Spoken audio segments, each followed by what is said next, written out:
এখন শুনবেন সংবাদ শিরোনাম। রাতে রাজধানীতে অগ্নিসংযোগ ককটেল বিস্ফোরণ, ময়মনসিংহে দগ্ধ হয়ে বাস শ্রমিকের মৃত্যু। 13ই নভেম্বর ঘিরে ট্রাইব্যুনালে নিরাপত্তা জোরদার। পোস্টারে নিষেধাজ্ঞা রেখে নির্বাচনী আচরণবিধির গেজেট প্রকাশ। 6 মাসের সাজাসহ থাকছে জরিমানার বিধান, বাতিল করা যাবে প্রার্থিতাও। চলতি মাসেই জানিয়ে দেওয়া হবে বিএনপির অবশিষ্ট 63 প্রার্থীর নাম। আসন সমঝোতা ঝুলে যাওয়ায় এই সিদ্ধান্ত ঘোষণা, কয়েকটিতে পরিবর্তনের আভাস। নয়াদিল্লির গাড়ি বিস্ফোরণকে আত্মঘাতী হামলা বলছে পুলিশ। সন্দেহভাজন হামলাকারী ডাক্তার উমরের বাড়ি জম্মু কাশ্মীরের পুলওয়ামায়। আসসালামু আলাইকুম। এতক্ষণ দেখছিলেন সংবাদ শিরোনাম, এখন দেখবেন বিস্তারিত। 13ই নভেম্বর শেখ হাসিনার মামলার রায়ের দিন নির্ধারণ ঘিরে সম্ভাব্য নাশকতা এড়াতে আন্তর্জাতিক অপরাধ ট্রাইব্যুনাল জাতীয় ঈদগাহ মাঠে নিরাপত্তা জোরদার করেছে আইন শৃঙ্খলা বাহিনী। মঙ্গলবার সকাল থেকেই ট্রাইব্যুনাল ও ঈদগাহ মাঠের প্রবেশ মুখে কঠোর অবস্থানে থাকতে দেখা যায় আইন শৃঙ্খলা বাহিনীকে। এর আগে সোমবার supreme court, tribunal, attorney general কার্যালয়, বার ভবনের নিরাপত্তার স্বার্থে জাতীয় ঈদগাহ মাঠে বহিরাগতদের প্রবেশে নিষেধাজ্ঞা দেয় সুপ্রিম কোর্ট প্রশাসন। পুলিশ বলছে, শেখ হাসিনার মামলার রায় ঘিরে গেল কয়েকদিন ধরেই রাজধানীতে নাশকতা ছড়াচ্ছে আওয়ামী লীগের নেতাকর্মীরা। 13ই নভেম্বর ডাকা হয়েছে হরতালও।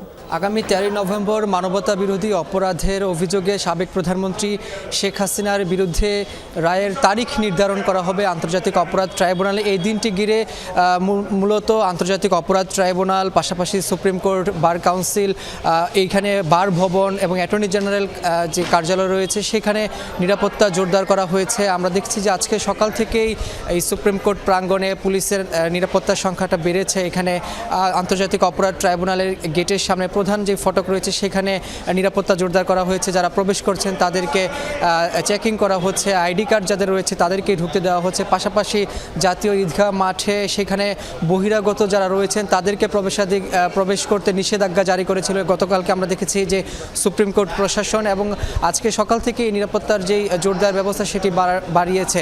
এখানে বলা হয়েছে যে গতকালকে আমরা দেখেছি সুপ্রিম কোর্ট প্রশাসন থেকে বলা হয়েছে যে দেশের সর্বোচ্চ আদালতে কয়েক লাখ গুরুত্বপূর্ণ মামলার যে নথিপত্র সেটি রয়েছে, যার কারণে এই জায়গাতে 13ই নভেম্বর ঘিরে যাতে কোনো নাশকতা তৈরি না হয় বা নাশকতার কোনো ছক আঁকতে না পারে, সেই কারণে তারা আইন শৃঙ্খলা রক্ষাকারী বাহিনীকে নির্দেশ দিয়েছিলেন যে যেভাবেই হোক এখানে এই নিরাপত্তা জোরদার করা হবে।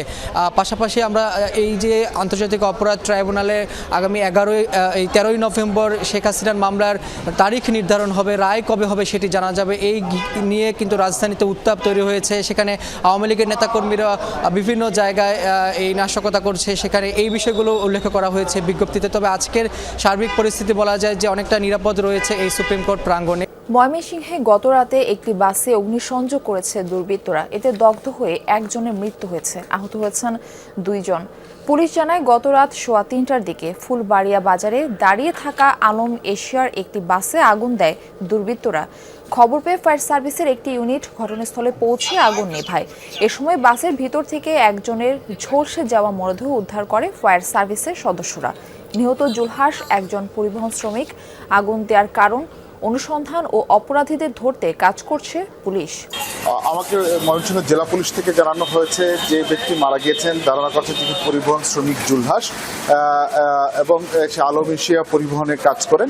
এখানে যে বিষয়টি হয়েছে যে এই আলম এশিয়া পরিবহনটি ঢাকা থেকে ফুলবাড়িয়া সড়কে চলাচল করে এবং ঢাকা থেকে গতকাল রওনা হয়ে যখন ফুলবাড়িয়ায় পৌঁছায় বাসটি তখন রাত 2টো বাজে। তো এই রাত 2টোর সময় একটি পেট্রোল পাম্পে, ফুলবাড়িয়া বাজারে একটি পেট্রোল পাম্পের সামনে দাঁড়ানো ছিল। সোমবার সন্ধ্যার দিকে রাজধানীর ধানমন্ডিতে ল্যাবিড হাসপাতালের সামনে একটি বাসে অগ্নিকাণ্ডের ঘটনা ঘটেছে। রাত 1:30টার দিকে যাত্রাবাড়িতে একটি বাসে আগুন দেয় দুর্বৃত্তরা।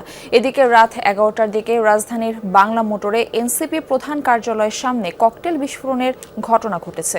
এই ঘটনায় 2 জনকে আটক করেছে আইন শৃঙ্খলা বাহিনী। বিস্ফোরণে 4 জন আহত হয়।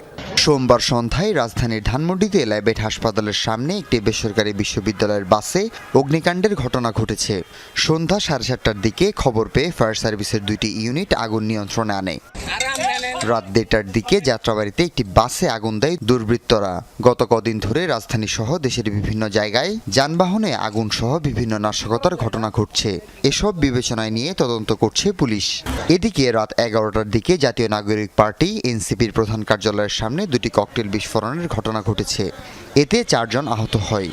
পালানোর সময় 2 জন সন্দেহভাজনকে ধরেছে এনসিপি নেতাকর্মীরা। সংসদ নির্বাচনের প্রচারণায় পোস্টারে নিষেধাজ্ঞা রেখেই দল ও প্রার্থীর আচরণবিধির গেজেট প্রকাশ করেছে ইসি। একমঞ্চে ইশতেহার ঘোষণা ও আচরণবিধি মানতে প্রার্থী ও দলের অঙ্গীকারনামা দেওয়ার নির্দেশনা থাকছে এবার।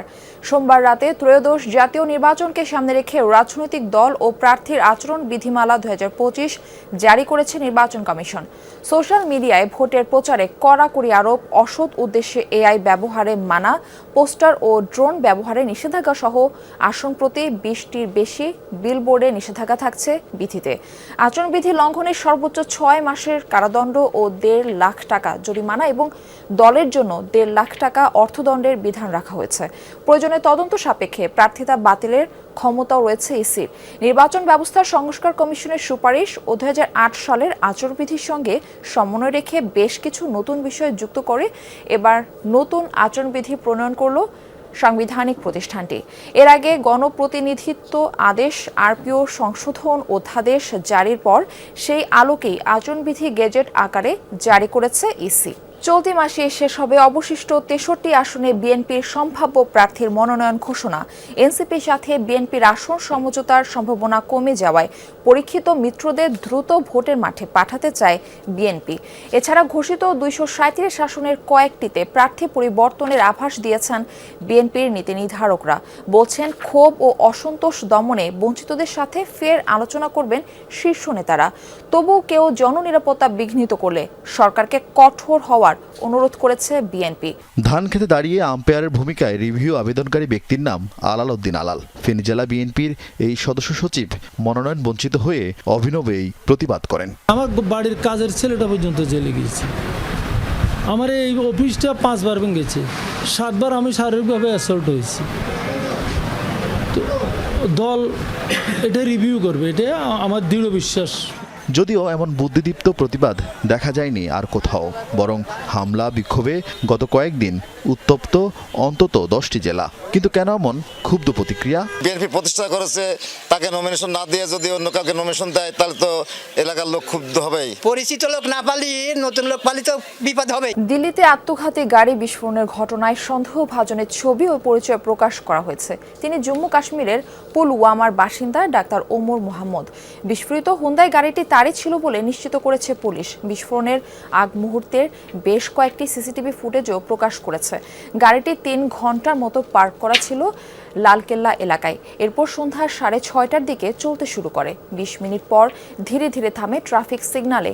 কিছুক্ষণের মধ্যে বিস্ফোরিত হয় বিকট শব্দে। পুরো সময় গাড়িটিতে অবস্থান করছিলেন সন্দেহভাজন ওই চিকিৎসক।